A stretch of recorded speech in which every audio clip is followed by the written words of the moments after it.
Hello students, today we are going to discuss about the nuclear pollution. तो सबसे पहले हम जानेंगे what is the introduction of the nuclear pollution and nuclear pollution क्या है basically. जो भी आपका एक्सप्लोजन है, जो न्यूक्लियर एक्सप्लोजन से जो भी आपका पॉल्यूशन क्रिएट होता है उसको न्यूक्लियर पॉल्यूशन बोलते हैं. ठीक है, तो जो न्यूक्लियर बॉम्ब्स बनाती हैं कुछ फैक्ट्रीज या जहाँ पे न्यूक्लियर एमिशंस होते हैं या रेडियो एक्टिव बनते हैं, तो ये सारे जो एलिमेंट्स बनाने की जो इंडस्ट्रीज होती हैं ये ऐसी इंडस्ट्रीज होती हैं, इनको न्यूक्लियर इंडस्ट्रीज बोला जाता है. ठीक है, तो कभी कभी क्या हो जाता है, इनमें एक्सप्लोजन हो जाते हैं. तो जब एक्सप्लोजन होता है तो उसमें बहुत बड़ी अमाउंट में फ्यूम्स निकलते हैं, बहुत ज़्यादा अमाउंट में धुआं निकलता है, जिसकी वजह से जो हमारा पूरा एनवायरनमेंट है, जो पूरा एटमॉस्फेयर है, वो बहुत ज़्यादा पॉल्यूट हो जाता है. तो इसी पॉल्यूशन को, न्यूक्लियर एक्सप्लोजन से होने वाला जो पॉल्यूशन है उसको न्यूक्लियर पॉल्यूशन कहा जाता है. ठीक है, and it is considered as the most dangerous pollution. और इसको बहुत ज्यादा डेंजरस पॉल्यूशन बोला गया है. क्यों? क्योंकि it involves explosion of the radio active particles. क्योंकि इसमें एमिशन होता है, रेडियो एक्टिव पार्टिकल्स निकलते हैं बहुत ज्यादा अमाउंट में, और जिनका जो इफेक्ट होता है वो 100 ऑफ ईयर्स तक रहता है. ऐसा कहते हैं कि लोग 100 ऑफ ईयर्स तक, जहाँ पे एक्सप्लोजन हुआ है या जहाँ पे एटॉमिक बॉम्ब गिरे होते हैं, वहाँ पे 100 ऑफ ईयर्स तक उसके इफेक्ट रहते हैं. फॉर एग्जाम्पल, अगर हम नागासाकी और हिरोशिमा की बात करें, तो वहां पे जब परमाणु बम गिराया गया था तो उसका इफेक्ट आज भी उस सॉइल में देखा जाता है. वहां पे कहते हैं कि वहां की जो सॉइल है, जो पानी है, वो इनफर्टाइल हो गया है. यानी कि वहां पर जो अभी भी जो बच्चे पैदा होते हैं वो समवॉट अपंग पैदा होते हैं, उनमें कुछ ना कुछ न्यूरोलॉजिकल प्रॉब्लम्स होती हैं, या फिर उनका कुछ ऐसी प्रॉब्लम हो जाती है कि उनको हियरिंग प्रॉब्लम है या विजन प्रॉब्लम है. तो ये सारी प्रॉब्लम्स अभी भी वहाँ की कमिंग जनरेशन में देखी जा रही हैं, है ना. जबकि कितना टाइम हो गया है, around 70 to 80 years has been passed away, but still the effect can be seen in the Nagasaki and Hiroshima. तो ये जो पॉल्यूशन है, it is the most dangerous pollution and it involves explosion of the radio active particles. Right, अब जो हमारा nuclear pollution है, ये क्या होता है, हमारे रेडियो एक्टिव पार्टिकल्स जब एक दूसरे के कांटेक्ट में आते हैं, जब एनवायरनमेंट के कांटेक्ट में आते हैं, तो उससे क्या होता है, इलेक्ट्रोमैग्नेटिक वेव्स जो होती हैं, रेज रिलीज होती हैं, है ना, जिसको अल्फा रेज भी बोलते हैं, गामा रेज भी बोलते हैं. और ये जो रेज होती हैं ये बहुत ज़्यादा हजार्डस होती हैं लिविंग बींग्स के लिए, या फिर जितने भी लिविंग बॉडीज हैं इस अर्थ पे, सभी के लिए बहुत ज़्यादा हजार्डस हैं. And this process are not controlled properly and the phenomenon of the nuclear fission creates nuclear pollution. और ये जो फिनोमिना है, इसमें न्यूक्लियर का फिजन्स होता है, एटम्स आपस में टूटते हैं, जो क्या करते हैं, हमारे न्यूक्लियर पॉल्यूशन को क्रिएट करते हैं. ठीक है, and it often results from a nuclear bomb explosions and the human errors और accident in a nuclear power plant. तो या तो जब न्यूक्लियर बॉम्ब गिराया जाए, जब किसी भी कोई देश अपनी सुरक्षा के लिए या किसी को हार्म पहुंचाने के लिए जब वो एटॉमिक बॉम्ब को गिराता है, तो उससे जो एक्सप्लोजन होता है, that is called nuclear pollution. या फिर अगर कोई न्यूक्लियर पावर प्लांट है, वहां पे कोई ऐसा एक्सीडेंट हो जाए, कोई ऐसा इंसिडेंट हो जाए कि वहां पे ब्लास्ट हो जाए, तो उससे होने वाला जो पॉल्यूशन है, that is called nuclear pollution. तो ये था, this is all about the introduction of the nuclear pollution. Now we will discuss about the causes of nuclear pollution, कि क्या क्या causes हैं nuclear pollution के, क्या क्या कारक हैं, क्या कारण हैं. तो यहाँ पे basically आपको 6 points दे रखे हैं, in which first is production of nuclear weapons, second is decommissioning of the nuclear weapons, third is mining of radioactive ore, fourth is coal ash, fifth is medical wastage and sixth is nuclear power plants. तो first हम यहाँ पे बात करेंगे production of the nuclear weapons की. ठीक है, तो जितने भी हमारे वेपन्स हैं, यानी कि जब हम रेडियो एक्टिव मटीरियल्स को यूज करते हैं in the production of the nuclear weapons, तो वहां पे क्या होता है, न्यूक्लियर पॉल्यूशन क्रिएट होता है and it also high health risk and the associated with it.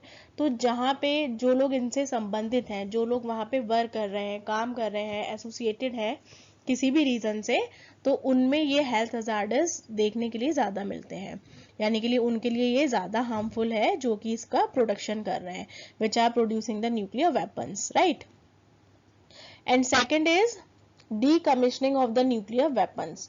तो यानी कि decommissioning of the nuclear creates radioactive and the nuclear pollution. तो जब भी हम इसको decommissioning करते हैं, न्यूक्लियर वेपन्स को हम रीयूज करेंगे या फिर उसको डिस्पोज करेंगे, तो उससे एमिट होने वाली जो रेज है, जो रेडियो एक्टिव रेज है, उनसे जो पॉल्यूशन क्रिएट होगा उसको बोलते हैं न्यूक्लियर पॉल्यूशन. ठीक है. और जो हमारे वेस्ट पार्टिकल्स होते हैं और such process are usually of the low risk. लेकिन इसमें जो वेस्ट पार्टिकल्स होते हैं उनका जो रिस्क देखा गया है वो यूजुअली लो देखा गया है in comparison to the production of the nuclear weapons. ठीक है. यानी कि न्यूक्लियर वेपन्स में जो प्रोडक्शन हो रहा है उसके कंपैरिजन में decommissioning of the nuclear weapons का जो रिजल्ट है वो थोड़ा सा लो रिस्की है in compare to the first point. Right. अब बात करते हैं थर्ड की, जो है आपका mining of the radio active ore. ठीक है. तो रेडियो एक्टिव ओर्स जो होते हैं, जैसे हमारे यूरेनियम हो गए या फॉस्फेट हो गए, तो इसको क्या करते हैं, ये भी हमारी अर्थ से ही निकलते हैं ना. इसके लिए हम माइनिंग करते हैं. माइनिंग यानी कि जमीन की खुदाई करते हैं, तभी तो ये ओर्स निकलते हैं जिनसे हमारे रेडियो एक्टिव आइसोटोप्स बनते हैं या फिर न्यूक्लियर फिजन्स होता है. ठीक है. तो जब हम इसकी माइनिंग करते हैं तो ये भी बहुत ज़्यादा रिस्की रहता है. And radio active wastage are often generated by the mining of the radio active ores. और ये क्या करते हैं, हमारे पार्टिकल्स को ऐसी रेडियो एक्टिव इलेक्ट्रोमैग्नेटिक रेज को एमिट करते हैं, जैसे हमारी गामा रेज हो गई, अल्फा रेज हो गई, ये इनसे एमिट होती हैं. ठीक है. End of such process this process is called nuclear pollution. और इससे भी जो पॉल्यूशन होता है उसको हमने यहाँ पे न्यूक्लियर पॉल्यूशन ही बोला है. ठीक है. तो ये था third point, mining of the radio active ore. अब बात करते हैं फोर्थ पॉइंट की, दैट इज कोल एश. तो कोल एश क्या है, a coal form of comprises of the radio active materials. ये ऐसे रेडियो एक्टिव मटीरियल से मिलके बनी है हमारी coal ash, which releases radio active particles when burn. तो जब इसको बर्न किया जाता है, जलाया जाता है, तो क्या होता है, यहाँ से रेडियो एक्टिव पार्टिकल्स का एमिशन होता है. ठीक है.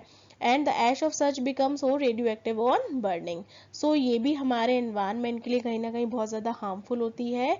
And it contributes toward the nuclear pollution. उससे क्या हो रहा है, हमारा न्यूक्लियर पॉल्यूशन क्रिएट हो रहा है. ठीक है. अब फिफ्थ पॉइंट है हमारे पास मेडिकल वेस्टेज. तो मेडिकल वेस्टेज में क्या हो रहा है, बहुत सारे रेडियो एक्टिव ऐसे आइसोटोप्स हैं, कुछ वेरिएंट्स हैं which are used in the medicinal diagnostic and the treatments, जिनको हम मेडिकल ट्रीटमेंट में यूज़ करते हैं, डायग्नोसिस में यूज़ करते हैं या फिर मेडिकल मेथड्स में यूज़ करते हैं. और उनको हम क्या करते हैं, डिके करते हैं, ज़मीन के अंदर दबा देंगे या बाहर डिस्पोज कर देंगे, बाहर उनको वेस्ट कर देंगे. तो उससे भी क्या होता है, वो भी जो वेस्ट है generally it creates the nuclear pollution. ठीक है. तो मेडिकल वेस्टेज जितने भी हैं तो उनको हमें बहुत ही केयरफुली हैंडल करना चाहिए so that they can not create the nuclear pollution. Right. अब हम बात करेंगे न्यूक्लियर पावर प्लांट्स की. तो जितने भी न्यूक्लियर पावर प्लांट्स हैं, ये भी हमारे न्यूक्लियर पावर प्लांट्स जो है ये इलेक्ट्रिसिटी को प्रोड्यूस करते हैं, जो कि एनर्जी गेन करते हैं किससे, by the bombardment of the radio active particles. यानी कि रेडियो एक्टिव पार्टिकल्स जब आपस में टकराएंगे, जब वो बॉम्बार्ड करेंगे, तो उससे क्या होगा, हमारी इलेक्ट्रिसिटी निकलेगी और उससे हमारी न्यूक्लियर पावर बनती है. ठीक है. Then accidents and human errors at such power plants can also cause high radioactive pollution. जिससे क्या हो रहा है, जो एक्सीडेंट निकल रहे हैं, जो ह्यूमन एरर्स निकल रही हैं, पावर प्लांट से जो रेज निकल रही हैं, उससे भी कहीं ना कहीं जो रेडियो एक्टिव पॉल्यूशन है वो बहुत ज़्यादा क्रिएट हो रहा है. ठीक है. तो ये थे हमारे सारे causes of the nuclear pollutions. Here we will discuss about the nuclear hazards and effect of the nuclear pollution. ठीक है. तो क्या इफेक्ट हो रहे हैं न्यूक्लियर पॉल्यूशन के, क्या क्या हजार्ड्स हैं, क्या क्या इफेक्ट्स हैं, that we will discuss here. तो फर्स्ट हम बात करेंगे इफेक्ट ऑन हेल्थ पर. ठीक है. हेल्थ पर क्या इफेक्ट है इसका और एनवायरनमेंट पे क्या इफेक्ट है. तो पहले हम देखते हैं हेल्थ पे क्या क्या इफेक्ट्स हैं. ठीक है. तो जो प्यूपिल है, प्यूपिल क्या कर रहे हैं, जो फेस कर रहे हैं इसके इफेक्ट है, वो है slightly irritation on the skin and when exposed to the nuclear pollution. जब वो न्यूक्लियर पॉल्यूशन के साथ एक्सपोज होते हैं, उसके संपर्क में आते हैं, तो उससे क्या होता है, उनको इरिटेशन फेस होती है ना, कहीं ना कहीं कुछ इन्फ्लेमेशन फेस होता है. तो इस टाइप के, या फिर जो उनकी सेल मेम्ब्रेन है वो बाउंड हो जाती हैं. तो इस टाइप के जो इफेक्ट्स हैं वो ह्यूमन हेल्थ पे देखे जाते हैं. उसके अलावा जो सेवरल अदर इंस्टेंट इफेक्ट्स हैं वो कुछ ऐसे हैं, जैसे डायरिया है, हेयर एंड नेल लॉस है, उनके हेयर लॉस हो रहे हैं, नेल्स का लॉस हो रहा है, नोजिया हो रही है, उनको वॉमिटिंग हो रही है ना। तो इस टाइप के जो इंटरनल ब्लीडिंग्स हो रही है, गम से ब्लीडिंग हो रही है, तो these all are the effects of the nuclear pollution. ठीक है, तो the first and main is people face light irritation and inflammation on their skin. Now second is several body systems remains due to nuclear pollution। तो जितने भी आपके body system है, जैसे आपकी न्यूरोलॉजिकल हो गए या कार्डियक सिस्टम हो गया या रिप्रोडक्टिव सिस्टम हो गया, तो वो भी इससे इफेक्ट हो रहा है और जिसकी वजह से इनफर्टिलिटी हो रही है या कार्डियक अटैक्स हो रहे हैं, लोगों को कुछ न्यूरोलॉजिकल प्रॉब्लम्स हो रही है ना। तो जैसे बच्चों का जो ब्रेन है वो डेवलप नहीं हो पा रहा है, तो ये पॉल्यूशन ही है, न्यूक्लियर पॉल्यूशन के ही हजार्डड इफेक्ट्स हैं ये। And the third point is the DNA molecule। जो डीएनए मॉलिक्यूल है वो क्या हो गया है, वो परमानेंटली डैमेज्ड हो चुका है। ठीक है, तो ह्यूमन बींग्स का जो डीएनए मॉलिक्यूल है it gets permanently damaged and the harmful radioactive rays जो है वो क्या कर रही है, लाइफ थ्रेटनिंग सिचुएशन को भी बहुत ज्यादा बढ़ावा दे रही है, जिसकी वजह से हार्ट अटैक्स हो रहे हैं, जेनेटिक चेंजेस हो रहे हैं, या जो ग्रोथ है, कैंसरस सेल्स बढ़ रही है, ग्रोथ प्रॉपर नहीं हो पा रही है।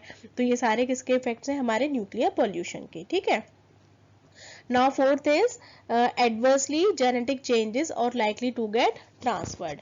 तो ये क्या हो रहा है, जो हमारे जेनेटिक चेंजेस है वो क्या हो रहा है, जनरेशन टू जनरेशन ट्रांसफर भी हो रहे हैं साथ में। जैसे अगर किसी के साथ अल्ट्रेशन हुआ, किसी को कोई बीमारी हुई, तो उससे क्या हो रहा है कि वो उसकी नेक्स्ट जनरेशन में भी वो सेम चीज देखी जा रही है। ठीक है, तो इसकी वजह से क्या हो रहा है, जो बच्चे हो रहे हैं, जो चाइल्ड न्यू बॉर्न बेबी हो रहे हैं, वो भी न्यूक्लियर रेडिएशंस के इफेक्ट में आ जाते हैं and sometimes they suffer from the birth defects. और उनमें क्या देखा जाता है कि जन्म से ही उनके अंदर बहुत सारे डिफेक्ट्स पाए जाते हैं। ठीक है, तो उसकी वजह से क्या हो रहा है, these all are the effects of the nuclear pollution. ठीक है, so fifth point is exposure to the nuclear radiation.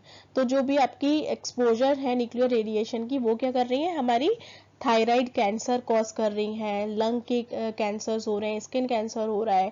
तो ये सारे इफेक्ट्स हैं हमारे न्यूक्लियर रेडिएशन के। जैसे कोई एक व्यक्ति है वो कह रहा है कि मैं तो कुछ भी नहीं करता, मैं तो ये भी नहीं लेता, वो भी नहीं लेता, still I am getting cancer, why. तो ये सारी जो चीजें ये अदृश्य हैं, क्योंकि ये अब हमारी एयर में ही है, ये पूरे एनवायरनमेंट में चीजें फैल चुकी हैं, जिसका जो इफेक्ट है वो हमें बहुत टाइम के बाद हमें दिखता है कि हाँ अब हमें ये बीमारी हो चुकी है, जब हमें कैंसर हो गया है, तो ये किस वजह से हो रहा है। ठीक है, तो these all are the effects of the nuclear pollution. Next is effect on environment पे। तो अभी हमने देखा कि हेल्थ हजार्ड पे, हेल्थ पे क्या इफेक्ट आ रहा है। अब हम डिस्कस करेंगे कि हमारे एनवायरनमेंट में क्या क्या इसके इफेक्ट्स आ रहे हैं। तो सबसे पहले radio active materials eventually enter into the plants. तो ये एज एन पॉल्यूटेंट हमारे प्लांट्स में एंटर कर चुके हैं, जो कि हमारी सॉइल को बहुत ज्यादा ही क्या करते हैं, पॉल्यूट कर देते हैं, और जिसकी वजह से जेनेटिक अल्ट्रेशंस हो रहे हैं ना।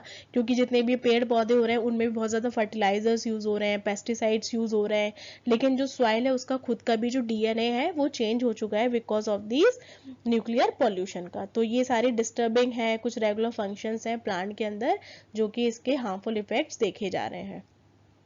नेक्स्ट है हमारा radio active material enters into the water from the land surface and get disposed into the marine life. यानी कि वाटर में भी ये चीजें एंटर कर चुकी हैं, जैसे सॉइल में एंटर कर गई हैं ऐसी वाटर में भी हो चुकी हैं।